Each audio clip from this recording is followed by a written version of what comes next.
시편은 주제에 따라서 다양하게 분류됩니다. 감사의 시가 있고요. 고백의 시가 있습니다.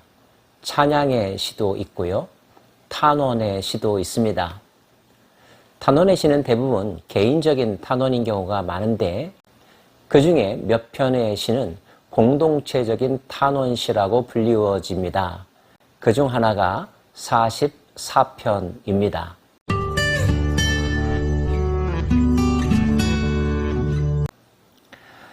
하나님이여, 주께서 우리 조상들의 날 곧 옛날에 행하신 일을 그들이 우리에게 일러주매 우리가 우리 귀로 들었나이다.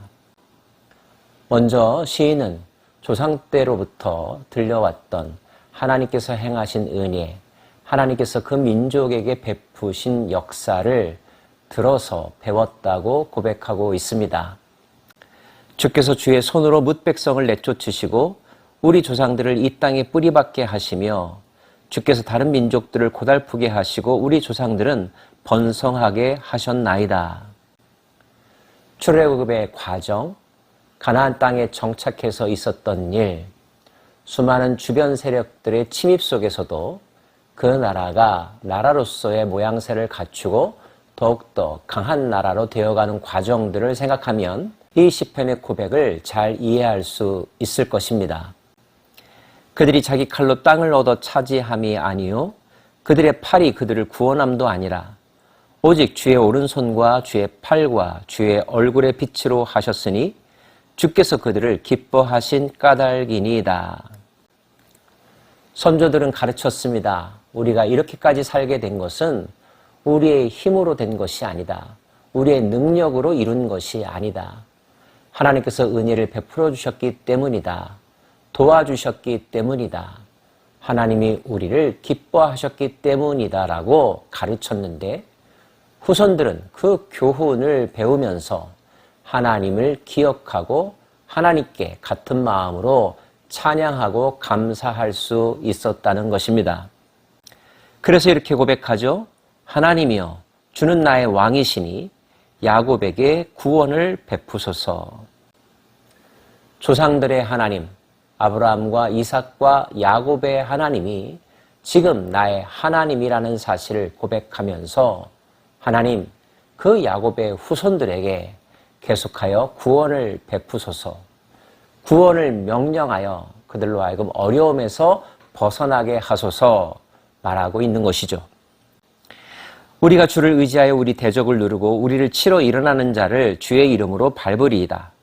나는 내 활을 의지하지 아니할 것이라 내 칼이 나를 구원하지 못하리이다.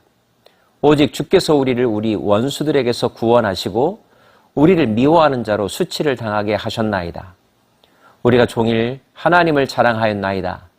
우리는 하나님의 이름에 영원히 감사하리이다.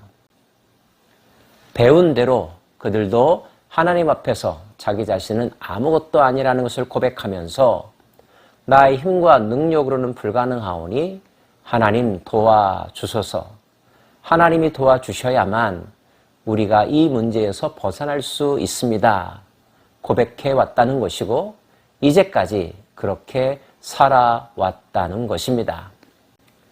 이런 신앙의 모습을 보여준다면 하나님 너무나 기뻐하셨겠죠.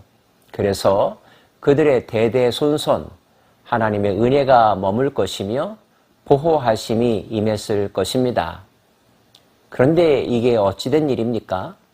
그들에게 뜻하지 않았던 비극적인 사건이 공동체적으로 국가적으로 일어나고 있음을 그 다음 절에서 토로하고 있는데요. 하나님으로부터 버림받았다는 생각이 드는 상황이 일어났다는 것입니다. 이제까지 대적들에게 져본 적이 없었는데 위기 속에서도 궁극적으로는 하나님의 은혜로 승리를 했었는데 지금은 그 승리가 저 멀리 달아난 것 같더라는 것입니다. 적들이 이리때가 되어서 양을 잡아먹는 것처럼 우리 민족을 괴롭히고 갈기갈기 찢어 사방으로 흩어버렸다는 것. 주께서 주의 백성을 헐값으로 파심이여 그들을 판값으로 이익을 얻지 못하셨나이다. 백성들이 팔려갔다. 우리는 바벨론 포로로 끌려간 유다 백성들의 상황을 생각하게 됩니다. 주께서 우리로 하여금 이웃에게 욕을 당하게 하시니 그들이 우리를 둘러싸고 조소하고 조롱하나이다. 주께서 우리를 뭇 백성 중에 이야깃거리가 되게 하시며 민족 중에서 머리 흔들림을 당하게 하셨나이다. 그동안 없이 살았었어도 자존감이 강했던 이유는 하나님으로부터 사랑받았다고 하는 확신이 있었기 때문이었는데 지금은 그 누구에게도 그런 목소리를 낼 수 없게 되었다는 것입니다. 나라는 무너졌습니다. 성전도 무너졌습니다. 포로로 이역만리 끌려갔습니다. 또는 타국으로 도망쳐서 살아야만 하는 상황이 일어났습니다. 이제 유다는 어떻게 되는 것일까요? 하나님의 백성은 어떻게 되는 것일까요? 나의 능력이 종일 내 앞에 있으며 수치가 내 얼굴을 덮었으니 나를 비방하고 욕하는 소리 때문이요 나의 원수와 나의 복수자 때문이니이다. 대한제국은 일본에게 짓밟혔고 36년 동안 나라 없는 백성으로 살았어야만 했습니다. 단순히 다른 나라에 가서 사는 것도 서러울 때가 많은데 조국이 무너지고 정부가 없어졌으니 이역만리에서 사람들에게 당하는 차별과 괴로움은 이루 말할 수가 없었다는 이야기를 우리 선조들로부터 들었습니다. 유다의 상황이 그러했다는 것입니다.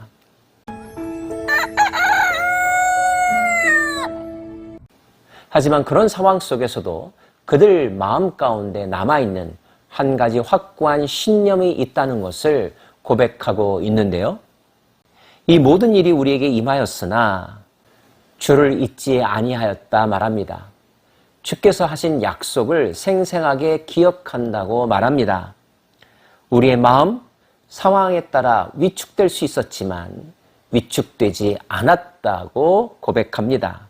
우리의 걸음도 주를 떠난 적이 없다고 확언합니다. 그럼에도 불구하고 주는 마음의 비밀을 아시나이다.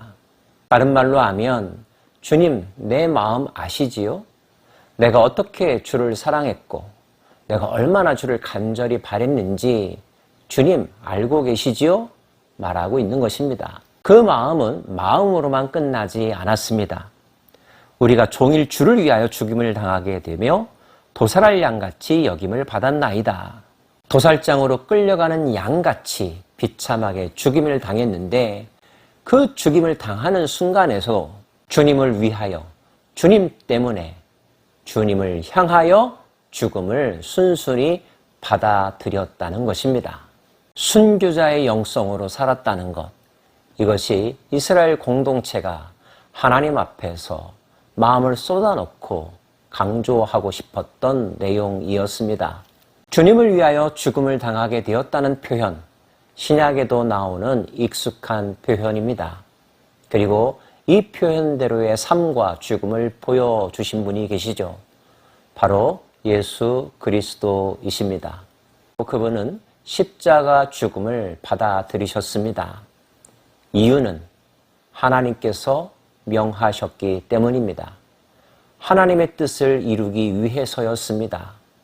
오직 하나님을 위해서 도살장으로 끌려가는 어린 양같이 죽임을 당하셨는데 그 예수님의 마음과 이스라엘 공동체의 마음이 동일하다는 것을 오늘 말씀은 보여주고 있습니다. 당당함은 진실함에서부터 나온다는 말이 있죠. 마음이 이렇게 하나님을 향한 일편단심으로 가득했기 때문에 이스라엘 공동체는 다음과 같은 기도를 하나님께 간절하게 부르짖을 수 있었습니다. 주여 깨소서, 어찌하여 주무시나이까? 일어나시고 우리를 영원히 버리지 마소서. 어찌하여 주의 얼굴을 가리시고 우리의 고난과 압제를 잊으시나이까? 우리 영혼은 진토 속에 파묻히고 우리 몸은 땅에 붙었나이다. 일어나 우리를 도우소서. 주의 인자하심으로 말미암아 우리를 구원하소서. 학자들의 연구에 의하면 이 시편은 신구약 중간기 안티오쿠스 에피파네스에 의하여 남유다가 정복당하고 신앙인들이 비참하게 죽음당할 때에 제사장을 통하여 하나님께 드려졌다고 합니다. 2차 세계대전 홀로코스트의 비극을 겪으면서 수백만의 유대인들이 가스실에 끌려갔을 때에도 이 시편을 노래하며 하나님의 자비를 구했다고 합니다. 어쩔 수 없이 죽음의 순간을 맞이하지만 그 죽음이 비참한 죽음, 개 같은 죽음으로만 끝나는 것이 아니라 주님을 위한 죽음, 순교적 죽음이 되기를 원했던 이스라엘 공동체의 간절함, 이 시대에 우리가 품어야 될 신앙의 교훈인 줄로 압니다. 혹여 죽음의 순간이 다가온다 할지라도 그 주를 위하여 죽겠노라고 다짐할 수 있는, 당당하게 선언할 수 있는 위대한 신앙인 되기를 원합니다. 개인과 공동체가 그와 같은 신앙을 지켜나갈 때 죽지 아니할 것이며 죽어도 살 것이며 살아도 영원히 살게 될 것입니다. 기도하십시다.